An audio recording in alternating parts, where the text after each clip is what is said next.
stand, I'm joined by Alex, who's going to tell us more about the Rode Wireless Pro new microphones. Cool. Yeah, hello. So the Wireless Pro came out at the end of last year. It was a big upgrade in the Rode Wireless range. A lot of features that people have been talking about and requesting, and it's very much developed on the back of user feedback. So we've got a few new things to talk about. First of all, the accessories and the things it comes with. So we have a charging case that comes as part of the Wireless Pro package. So you can not only charge them but also update them in the case. So that's number one. Then we have, it comes with two of Rode's broadcast labs, which are the lavalier. This is a proprietary Rode design. So it's it's quite an unusual form factor, flat, sits really well against clothing, comes with furries.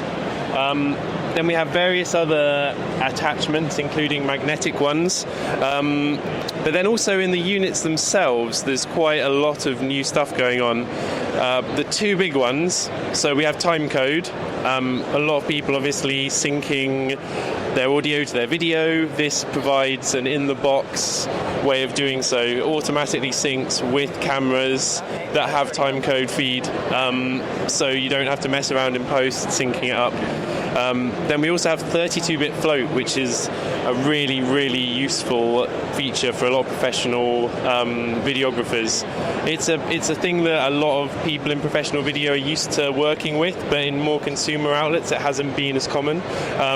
So the idea is that with 32-bit float you capture the full spectrum of the audio, the sound wave.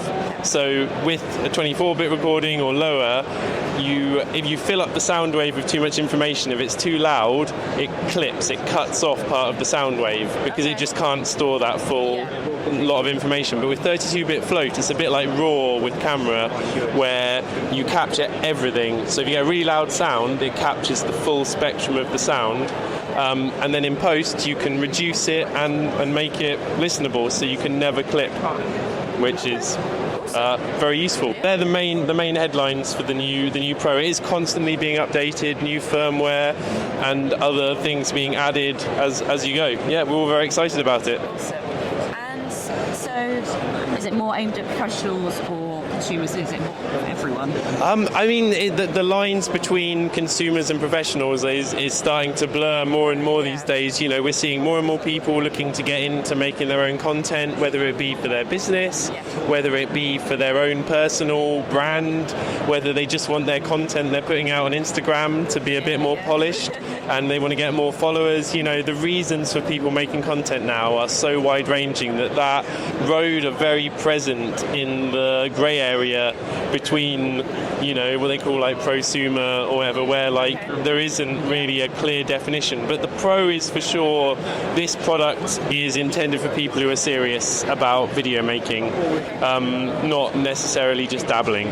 But again, it's a bit of a grey area. And in terms of customers that may already have some of your products, do you recommend they upgrade to this, or is it not necessarily a big upgrade? I mean, again, there's a lot of quality of life features added, just ease of use and just convenience. There is a lot of stuff in there that, if people are using microphones regularly, will just make your life easier and also take out headaches of things messing up or missed audio. Or you've also got, I forgot to mention, there's also onboard recording, which is 32 gigabytes of onboard recording, so you can just use them as a standalone recorder.